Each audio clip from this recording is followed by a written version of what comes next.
Mwaramutse bavandimwe, reka nongere tuganire uyu munsi ijambo ry'umunsi ryahindura ubuzima bwawe. Dore ijambo ryagufasha guhindura ubuzima bwawe. Gira inshuti mu buzima bwawe, ariko izo nshuti ziba ari inshuti z'umumaro. Niba ubona umuntu muri inshuti ukabona nta nyungu umufiteho, ukabona nta kintu umwungukiraho, ukabona nta kintu umukuraho, uwo muntu mukure mu buzima bwawe kuko nta kintu azagufasha.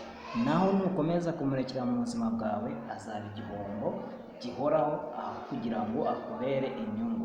Rero nubona ufite inshuti nta kintu ikungukira, nta nama, nta mafaranga iguha, nta support n'imwe iguha, yaba ideas, iyo nshuti ikure mu buzima bwawe ni igihombo.